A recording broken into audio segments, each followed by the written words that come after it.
옆에 있는 분들에게 이렇게 한번 인사할까요? 한 주간 건강하게 잘 지내셨습니까? 한 번 더 이렇게 축복했으면 좋겠습니다. 항상 건강하길 축복합니다. 이런 건강하게 우리의 가정이 건강하고 내 마음이 건강하고 우리 육체가 건강하고 사람들이 다 건강하길 바라더라는 거죠.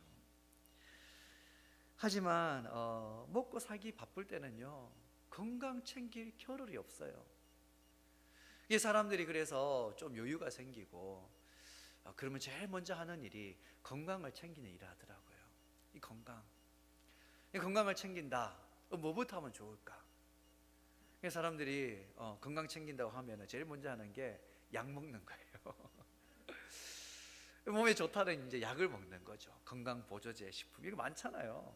이것도 먹고 저것도 먹고. 처음에는 뭐 약이 한두 개거든요. 근데 시간이 지나니까 하나 둘 약이 느는 거예요. 그리고 이런 이야기 합니다. 약만 먹어도 배부르다. 아침에 약 한 주먹을 먹는 거예요. 그 약만 먹어도 배가 부르죠, 당연히. 그 물도 마셔야 되니까. 그런데 이제 약만으로는 뭔가 좀 부족하거든요. 아무리 약을 먹어봐도 이게 약만으로는 부족한 것 같아요. 그래서 사람들이 그때부터 이제 운동을 하기 시작하더라고요. 헬스하고 달리기 하고 자전거 타고 골프 치고 테니스 치고 뭐 등산 다니고 이렇게 이제 다들 이렇게 운동을 시작하면요 운동 애찬론가가 다 돼요. 내가 하는 운동이 최고예요 다들. 목사님, 권사님, 장로님 이 운동 해보세요. 좋다라는 거죠. 근데 건강한 몸을 유지하기 위해서 우리 약도 먹고 운동도 필요합니다. 하지만 더 우선되어야 되는 게 있다 하더라고요. 그게 뭐냐면요 먹는 거라고 합니다. 이거 제가 어떤 책을 보니까 이런 표현이 있더라고요. 먹는 것이 운명을 바꾼다라는 거예요. 먹는 거, 내가 뭘 먹느냐에 따라 내 운명이 바뀐다라는 거죠. 그만큼 이 먹는 게 중요하다는 뜻이거든요. 이게 먹는 것도 중요한데 이 먹는 거 다음에 따라오는 게 비우는 거라고 해요. 비워야 된다라는 거죠. 다들 알겠지만 대부분의 그 성인병들이 너무 많이 먹어서 걸리는 병이라 하잖아요. SNS상에서 한의학 상담으로 유명한 한의사 가운데 이우재라는 분이 계세요. 아마 이제 아시는 분도 계실 겁니다. 그가 이제 건강 때문에 찾아오는 수많은 사람들, 그 사람들 만나서 상담하고 또 질문을 받고 이제 그런 이제 과정들, 그걸 이제 배경으로 해가지고 좀 더 많은 사람들에게 좀 건강하게 살 수 있는 방법을 알려줄 수 없을까? 그 고민 끝에 책을 한 권을 냈어요. 그 책 제목이 뭐냐면은 내 몸을 비워야 내가 산다라는 거예요. 내 몸을 비워야지, 채워야지 사는 게 아니라 비워야지 내가 산다라는 거죠. 우리 몸속에 쌓인 이 노폐물을 비워야 된다. 여러분 어떻게 보면 너무나 당연한 이야기거든요. 몸속의 노폐물을 비운다. 우리가 몸속에 있는 노폐물을 비우면 어떤 효과가 생기냐면요 우리 몸속에 이 장기들 있지 않습니까? 이 오장육부의 장기들이 처음 리셋이 된다 하더라고요. 리셋 딱 돼버리는 거죠. 근데 만약에 이 몸속의 노폐물을 우리가 알아서 비워내지 않으면은 어떤 일이 생길까요? 우리 몸이 강제로 이 몸이 리셋될 수 있도록 우리 몸을 셧다운 시켜버리는 거예요. 그래서 사람이 이렇게 뭐 쓰러지기도 하지 않습니까? 몸이 멈추라는 거, 비우라는 거거든요. 한국에 있을 때 제가 실제로 이런 경험을 했었어요. 평범한 이렇게 오늘 같은 주일 아침이었어요.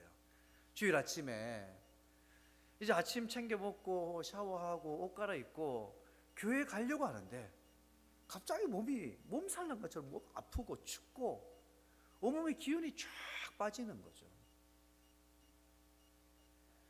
그래가지고 어떡합니까? 교회에 전화하고 병원으로 갔어요.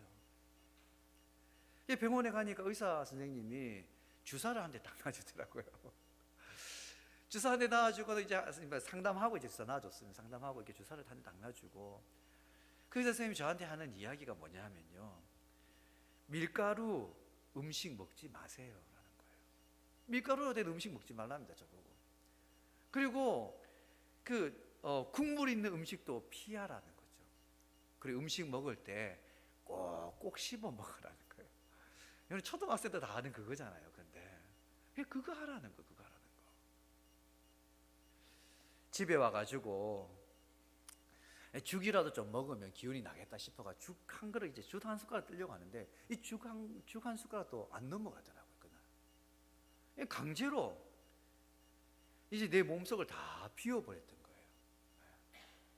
스스로 몸이 셧다운을 통해서 온몸을 리셋해버리더라는 거죠.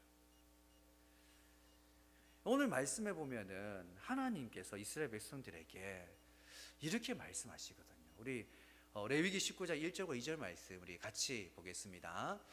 여호와께서 모세에게 말씀하여 이르시되 너는 이스라엘 자손의 온 회중에게 말하여 이르라. 너희는 거룩하라. 이는 나 여호와 너희 하나님이 거룩함이니라. 아멘. 모세를 통해서 하나님께서 전한 이 메시지, 여러분 따라해 보시죠. 너희는 거룩하라. 네.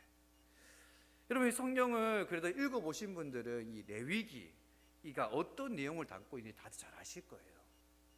이 레위기의 대부분의 말씀은 제사 제도와 관련된 겁니다.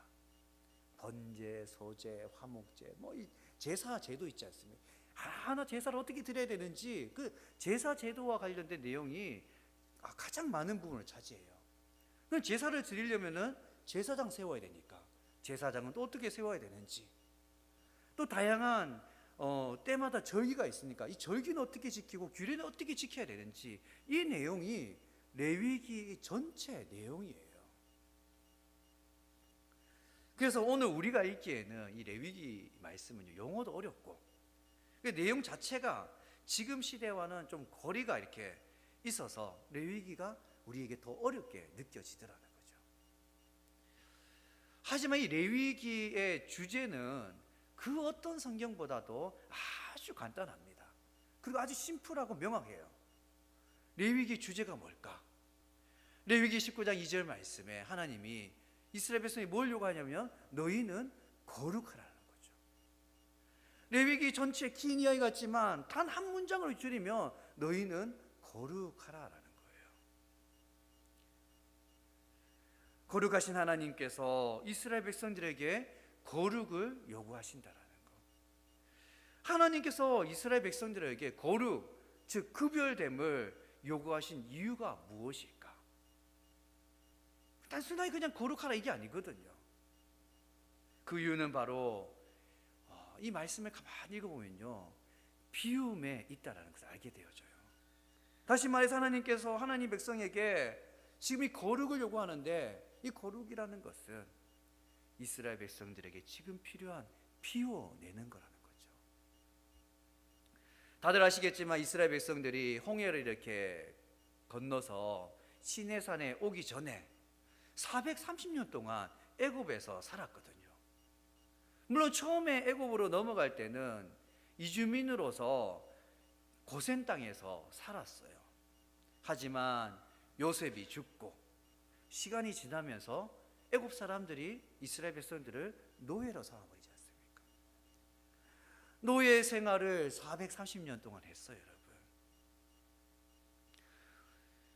오랜 시간 이민 생활을 하신 분들, 30년, 40년 캐나다에 사신 분들은 이 이민 1세대, 1.5세대, 이민 2세대, 이 차이가 얼마나 큰지 다들 잘 알고 있을 겁니다.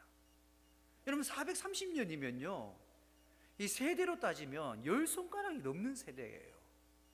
1세대, 1.5세대, 2세대가 아닌 거죠. 수많은 세대가 여러분 지났다라고 생각해 보시기 바랍니다. 그 긴 세월 애굽에서 살다 보니까 자연스럽게 애굽 사람들의 그 가치관, 애굽 사람들의 그 생활 방식에 이스라엘 백성들이 다 물들어 버렸던 거예요. 심지어는 이 애굽 사람들이 파라오를 신처럼 여겼지 않습니까? 결국 이 종교적인 부분에서도 이스라엘 백성들이 애굽 사람들에게 많은 영향을 받게 되어진 거죠. 그래서 지금 이스라엘 백성들에게 필요한 것은 그 애굽에서 살았던 그 옛 생활, 옛 것들을 비워내는 거라는 거예요. 태어나서 지금까지 따랐던 그 모든 것들을 다 버려야 돼요. 다 버리지 않으면 강제로 셧다운 시켜서라도 리셋을 해야 됐다는 거죠. 이런 상황에서 너희는 거룩하라, 이 말씀의 핵심, 이스라엘 백성들이 430년 동안 애굽에 살았던 그 세월을 생각하면 거룩하라는 이 말은요, 단순하게 특별하게 살아라 이게 아니라 너희 안에 있는 것들을 먼저는 피워내라는 거예요. 홍해에서 시내산이 가는 그 여정이 출애굽기 15장, 16장, 17장에 이렇게 기록되어 있거든요. 이게 16장에 보면은 이스라엘 백성들이 엘림과 이 시내산 사이에 있는 신광야에 이르게 되어져요. 신광야에 이르러서 그때가 언제냐면은 애굽을 떠나온 지 2달하고 15일이 지났을 때라고 합니다. 그곳에서 이스라엘 백성들이 이렇게 이야기하거든요. 출애굽기 16장 3절 말씀 우리 같이 보겠습니다. 이스라엘 자손이 그들에게 이르되 우리가 애굽 땅에서 고기 가마 곁에 앉아 있을 때와 떡을 배불리 먹던 때에 여호와의 손에 죽었더라면 좋았을 것을 너희가 이 광야로 우리를 인도하여 내어 이 온 회중을 줄여 죽게 하는도다. 아멘. 그 엘림과 시내산 그 사이 광야, 신광야에서 이스라엘 백성들이 뭘 요구하냐면요, 지금 죽고 싶겠다, 죽고 싶어요, 이 말 하는 게 아니거든요. 애굽에 있을 때 그때 고기 먹고 떡을 배불리 먹었던 그때가 그립다라는 거예요. 물리적으로 홍해를 건너었지만은 마음으로는 아직 애굽을 떠나지 못했다라는 증거죠. 이게 애굽에서의 그 삶이 그들에게 여전히 그리움으로 남아 있었던 거예요. 그러니 이스라엘 백성들이 애굽으로 심지어 다시 돌아가자 이렇게 이야기하지 않습니까? 오늘 이 말씀의 제목을 여러분 한번 따라해 보시기 바랍니다. 비워야 거룩이 회복된다. 비워야 거룩함이 회복된다라는 거예요. 사랑하는 성도 여러분, 우리에게도 비워야 할 게 있습니다. 우리에게도 비워야 될 게 있다라는 거죠. 왜냐하면 살아온 세월만큼 30년을 살았으면 그 살아온 30년만큼 50년을 살았으면 그 살아온 50년의 세월만큼 우리도 이 세상의 가치관, 이 세상의 삶의 방식에 물들어 버렸기 때문이에요. 여러분, 누구도 예외가 없습니다. 이거는요. 여러분, 하나님께서 거룩한 가정을 위해서 우리에게 요구하시는 것이 있지 않습니까? 여러분, 수없이 들었던 말씀일 거예요. 하나님께서 아내에게 요구하신 것이 무엇입니까? 남편에게 복종하라는 거예요. 남편에게는 하나님 무엇을 요구하십니까? 아내를 사랑하라는 거죠. 우리 자녀들에게는 하나님 무엇을 요구하십니까? 부모님께 순종하라고 말합니다. 여러분, 복종, 사랑, 순종, 이 모든 것들에 공통점이 있습니다. 그게 뭐냐면은 복종, 사랑, 순종, 이 모든 것들이 자기를 희생해야 되는 것들이라는 거예요. 자기를 희생하지 않고는 복종할 수 없고 사랑할 수 없고 순종할 수 없다라는 겁니다. 아무리 여러분 사랑하는 가족이라 해도 기약 없이 늘 희생해야 된다. 아내로서, 남편으로서, 부모로서, 자녀로서 가족을 위해서 내가 늘 희생해야 된다.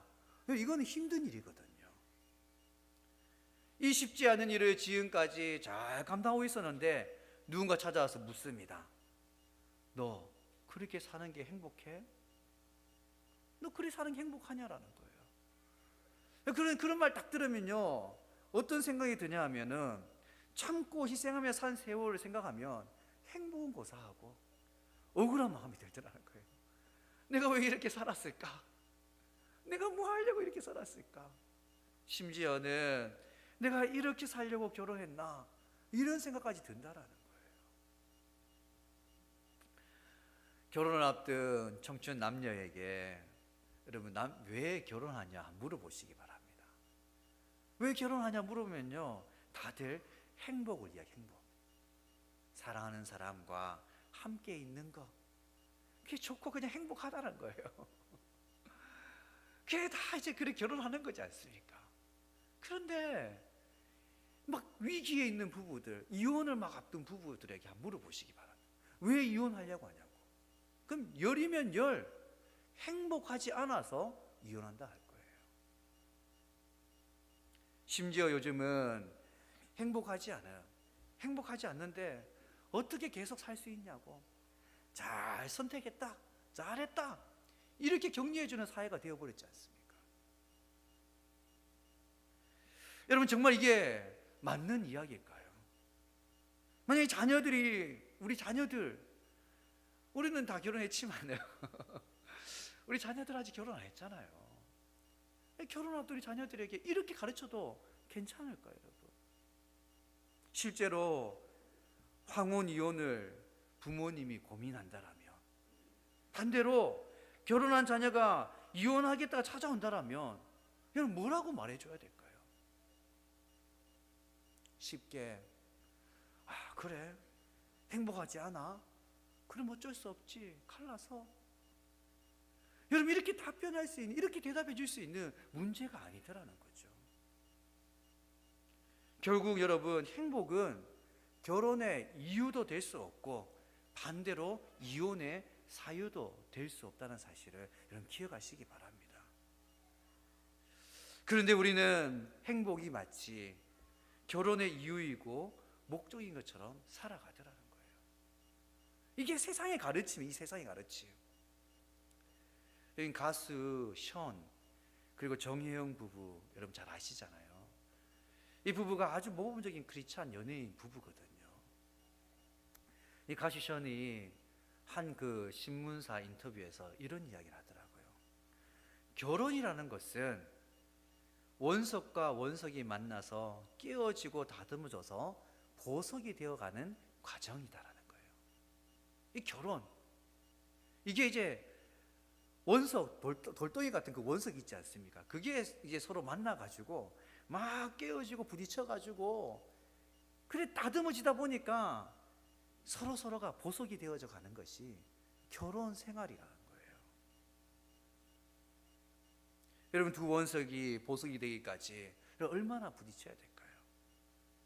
깨어지고 다듬어지는 과정은요, 분명 힘들고 괴로운 과정입니다. 생각해보면 전혀 행복하지 않은 과정이죠, 사실은. 하지만 그 과정을 거쳐야지 우리가 보석같이 빛나는 사람이 된다. 사랑하는 성도 여러분, 결혼의 목적이 단순히 이 개인의 행복에 있지 않다는 사실을 여러분 기억하시기 바랍니다. 나는 행복하기 위해서 결혼했어. 이런 사람이 제일 위험한 사람이에요. 왠지 아십니까? 행복이 사라지면 결혼을 유지할 이유도 사라지기 때문이에요. 여러분, 이런 잘못된 생각, 여러분 비워야 되는 생각. 그렇다면 하나님께서 우리에게 너희는 거룩하라 이렇게 명령하셨지 않습니까? 그래서 결혼의 이 목적은 행복에 있지 않고 거룩에 있다는 사실을 여러분 기억하시기 바랍니다. 이 결혼이 뭐냐? 우리 행복에 있지 않다라는 거예요. 개인의 행복에 초점이 되어 있지 않다라는 거죠. 내가 거룩한 것처럼 너희도 거룩하라 말씀하셨지 않습니까? 우리가 결혼해서 가정을 이루고 아이를 키우는 그 과정이 바로 그 목적이 거룩에 있다는 사실을 여러분 기억하시기 바랍니다. 이게 너무나 중요한 메시지거든요. 우리의 가정에서 가장 먼저 지켜야 될 1원칙이 있다라면 우리가 가정을 이루어가는 그 가장 큰 목적이 우리의 행복이 아니라 여러분 거룩에 있다는 사실을 여러분 믿으시기 바랍니다. 이것을 지켜나가야 되는 겁니다. 그렇다면 하나님께서 우리에게 너희는 거룩하라 이렇게 명령했는데 이 거룩이라는 게 도대체 뭘까라는 거예요. 거룩. 우리가 흔히 거룩하면요 뭐 종교적으로 금욕적인 생활을 하고, 물론 좀 특별한 사람들만 누리는 이 신령한 그 경지, 이게 뭐 거룩이다 이렇게 착각하더라는 거예요. 하지만 오늘 말씀을 가만히 보면요, 이 거룩이라는 것이 하나님을 닮아가는 그 일상 속에서 순종, 작은 삶의 그 순종이 바로 거룩을 의미한다는 사실을 여러분 기억하시기 바랍니다. 거룩이 어려운 게 아니더라는 거예요. 하루하루 그 삶 속에서, 작은 일상 속에서 순종하는 게 거룩이라는 거예요. 여러분, 레위기 19장 3절 말씀 우리 같이 보겠습니다.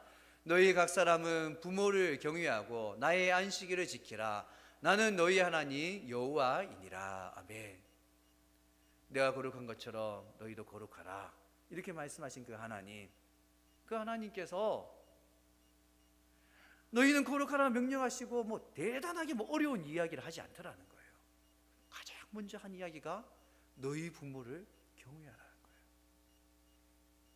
하나님 우리에게 거룩을 요구하시면서 엄청난 일을 요구하시지 않더라는 거죠. 누구나 할 수 있는 일, 그리고 누구나 해야 되는 그 일을 우리에게 말씀하시거든요. 그 첫 번째가 부모님을 경외하고 공경하는 일이에요. 그 두 번째는요, 안식일을 지키는 거예요. 오늘 우리가 이렇게 주일날 함께 예배 드리는 것처럼 하나님 예배하는 그거 누구나 해야 되고 누구나 할 수 있는 일이라는 거죠. 결국 거룩이라는 것이 평범한 우리의 일상 속에서 부모님 공경하고 가족들 사랑하고 하나님을 온 마음 다해 섬기고 정직하게 일하고 우리 학생들이 열심히 공부하고 그리고 우리 이웃을 배려하며 살아가는 그 아주 평범한 삶 속에 하나님 뜻대로 살아가는 것이 바로 거룩이라는 거예요. 여러분, 세속적인 것을 멀리하기 위해서 수도원에 들어가 살면 그게 거룩이 아니라는 거예요.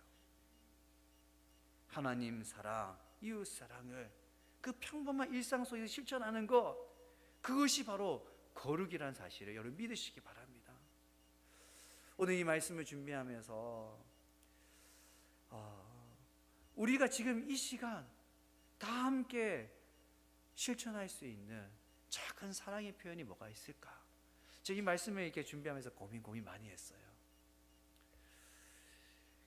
우리가 다 잘 알고 있는 것처럼 지금 우리가 함께 드리는 이 예배가 실시간으로 온라인으로 중계가 되고 있거든요. 제가 이제 주일 예배 마치고 이제 집에 가서 아니면 교회에서 그 온라인 예배 몇 분이나 드렸나 이렇게 살펴보면요,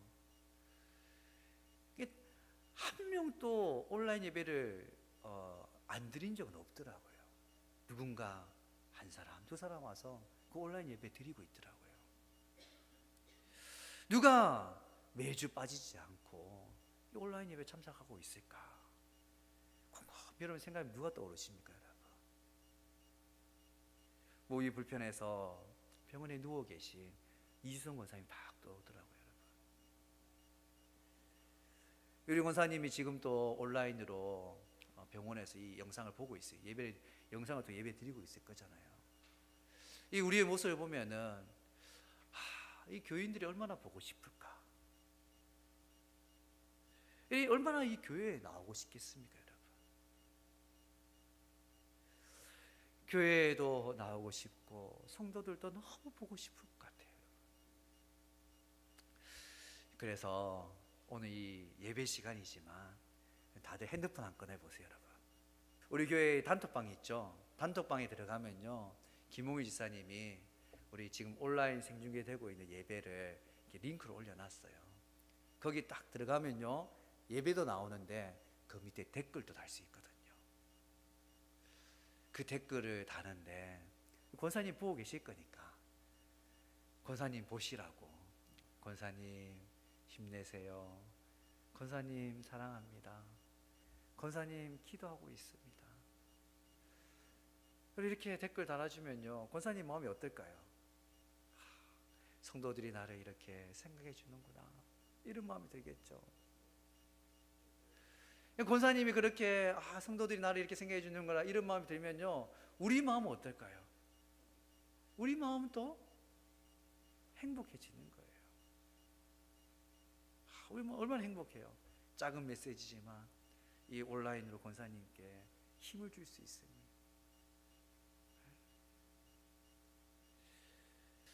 여러분, 우리가 누군가에게 위로의 메시지를 전할 수 있다. 이 작은 사랑의 실천, 여러분, 그건 그 사랑의 실천을 통해서 그것을 받는 사람도 행복하지만 그거를 실천하는 우리도 행복해지더라는 거예요. 그래서 결국 우리의 삶에 그 작은 사랑의 실천을 통해서 거룩이 회복되어지면요, 행복은 그냥 따라오게 되더라는 거예요. 왜 행복하지 않을까?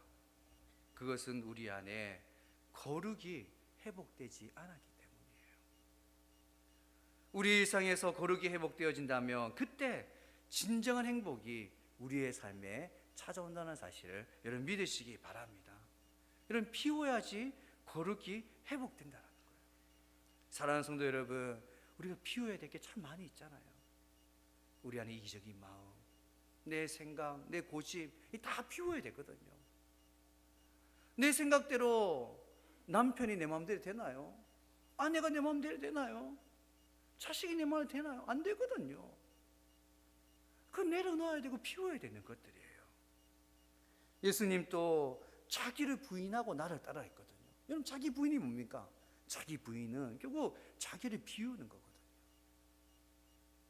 비움을 통해서 사랑하는 성도 여러분, 우리 안에 거룩이 회복되어지기를 간절히 바랍니다.